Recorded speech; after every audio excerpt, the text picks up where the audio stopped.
Assalamualaikum warahmatullahi wabarakatuh. Kami dari kelompok 6 mata kuliah Statistika Pendidikan akan membahas tentang populasi, sampel, dan hipotesis. Baik, yang pertama kita akan membahas tentang populasi. Apa yang dimaksud populasi? Populasi adalah seluruh objek yang akan kita teliti. Misalnya, pengaruh motivasi belajar terhadap prestasi belajar PAI siswa di SMP 2 Bojonegoro. Maka populasinya adalah seluruh siswa di SMP 2 Bojonegoro. Sedangkan sampel adalah perwakilan dari populasi. Misalnya seluruh siswa di SMP 2 Bojonegoro berjumlah 500 siswa, maka sampel diambil tidak sampai dengan 500 siswa. Mungkin sebagian siswa, 100 siswa atau sampai 150 siswa, dan hasil dari sampel tersebut yang akan mewakili seluruh populasi. Bagaimana meyakinkan penelitian kita itu relevan dan representatif dari suatu perwakilan tadi atau sampel? Maka diadakan yang namanya teknik sampling. Nah, apa yang dimaksud teknik sampling? Teknik sampling adalah suatu cara atau metode untuk memilih sebagian dari anggota populasi agar hasil penelitian kita tetap relevan dan representatif. Teknik sampling memiliki dua macam. Yang pertama, teknik sampling probability, dan yang kedua, teknik sampling non-probability. Apa itu teknik sampling probability? Teknik sampling probability ini adalah teknik sampling yang mana seluruh sampel itu bisa memiliki peluang untuk menjadi sampel. Sedangkan non probability, tidak semua siswa mempunyai peluang untuk menjadi sampel. Probability sampling memiliki 4 macam lagi. Yang pertama adalah simple random sampling, yang kedua stratified random sampling, yang ketiga cluster sampling, yang keempat adalah systematic random sampling. Yang pertama adalah simple random sampling. Simple random sampling itu semua anggota populasi diuji secara acak. Yang kedua ada stratified random sampling, yaitu teknik sampling dipilih berdasarkan kategori, misalnya jenis kelamin, kelas, ambil sampel dari masing-masing kategori. Yang ketiga adalah cluster sampling. Cluster sampling ini teknik sampling diambil berdasarkan satuan kelompok, misalnya kelas atau wilayah tertentu, dan semua anggota kelompok itu jadi sampel. Yang keempat, systematic random sampling. Systematic random sampling ini teknik sampling diambil berdasarkan urutan, misalnya setiap siswa memiliki nomor absen dan nanti urutan kelima yang akan menjadi sampel. Teknik sampling non probability, di mana non probability ini memiliki 4 macam lagi. Yang pertama ada purposive sampling, confidence sampling, quota sampling, dan snowball sampling. Yang pertama ada purposive sampling. Purposive sampling ini dipilih sampel berdasarkan tujuan penelitian tertentu. Misalnya ingin hanya siswa yang pernah ikut lomba Basul Masail. Misalnya yang kedua, confidence sampling. Confidence sampling ini adalah pilih siapa saja yang kebetulan tersedia, misalnya siswa yang sedang nongkrong di kantin saat mengambil data. Nah, maka bisa saja mereka itu menjadi sampel. Yang ketiga ada quota sampling. Quota sampling ini kita menentukan dulu berapa kotanya, misalnya laki-laki 50 dan perempuan 50, lalu kamu cari sampai kota itu terpenuhi. Yang keempat ada snowball sampling. Snowball sampling ini kamu mulai dari satu orang, lalu minta dia untuk merekomendasikan orang lain, dan seterusnya sampai kebutuhan penelitian kalian itu terpenuhi. Selanjutnya hipotesis akan disampaikan oleh Pak Samsul. Baik teman-teman, di sini saya akan menerangkan materi cara menentukan ukuran sampel dan hipotesis penelitian. Menentukan ukuran sampel yaitu cara menghitung rumus besar sampel penelitian.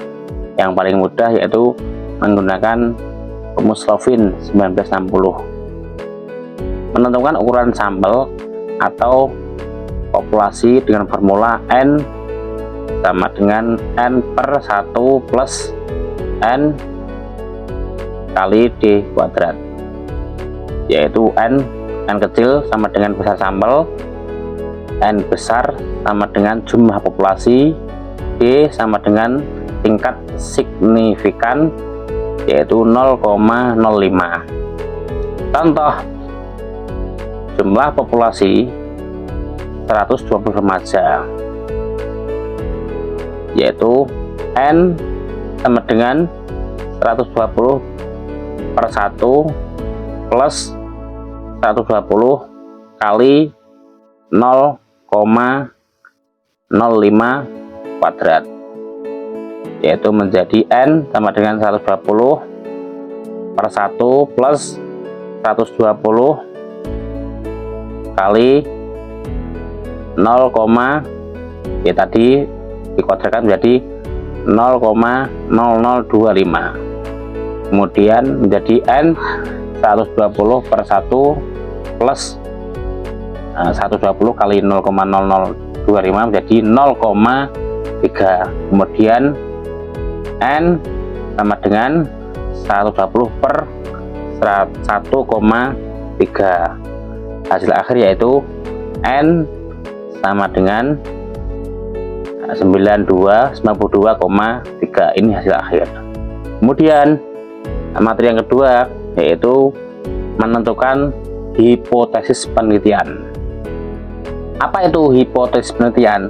Hipotesis adalah dugaan sementara atau jawaban sementara. Hipotesis sendiri dibagi menjadi 3. 1. Hipotesis deskriptif. Hipotesis deskriptif dapat didefinisikan sebagai dugaan atau jawaban sementara terhadap masalah deskriptif yang berhubungan dengan variabel tunggal atau mandiri. Contoh, seorang peneliti ingin mengetahui apakah kualitas makanan di restoran X cukup baik. Maka peneliti dapat membuat rumusan masalah seperti X cukup baik. Dalam penelitian ini, variabel yang digunakan adalah variabel tunggal, yakni kualitas makanan di restoran X. Maka hipotesis yang digunakan adalah hipotesis deskriptif. Ada 2 pilihan hipotesis yang dapat dibuat oleh peneliti sesuai dengan dasar teori yang ia gunakan, yakni HO sama dengan kualitas makanan di restoran X cukup baik, atau HA kualitas makanan di restoran X kurang baik. 2. Hipotesis komparatif. Hipotesis komparatif dapat didefinisikan sebagai dugaan atau jawaban sementara terhadap rumusan masalah yang mempertanyakan perbandingan, yaitu perbandingan adalah komparasi antara 2 variabel peneliti. Contoh, seorang peneliti hendak mengetahui bagaimana sikap loyal antara pendukung klub sepak bola Y. Apakah pendukung memiliki tingkat loyalitas yang sama ataukah berbeda? Maka, saya ulangi, seorang peneliti hendak mengetahui bagaimana sikap loyal antara pendukung klub sepak bola X jika dibandingkan dengan sikap loyal pendukung klub sepak bola Y. Apakah pendukung memiliki tingkat loyalitas yang sama ataukah berbeda? Maka peneliti dapat membuat rumusan masalah seperti berikut. Apakah pendukung klub sepak bola X dan Y memiliki tingkat loyalitas yang sama? Ada 2 pilihan hipotesis yang dapat dibuat oleh peneliti sesuai dengan dasar teori yang ia gunakan, yakni HO sama dengan pendukung klub X memiliki tingkat loyalitas yang sama dengan pendukung klub Y, atau HA pendukung klub X memiliki tingkat loyalitas yang tidak sama dengan pendukung klub Y. Yang ketiga, hipotesis asosiatif. Hipotesis asosiatif dapat didefinisikan sebagai dugaan atau jawaban sementara terhadap perumusan masalah yang mempertanyakan hubungan, yaitu asosiasi antara dua variabel penelitian. Contoh, seorang peneliti ingin mengetahui apakah gaya hidup selebriti mempengaruhi gaya masyarakat dalam berpakaian. Maka peneliti dapat membuat rumusan masalah seperti berikut. Apakah gaya hidup selebriti mempengaruhi gaya masyarakat dalam berpakaian? Dalam penelitian ini, variabel yang digunakan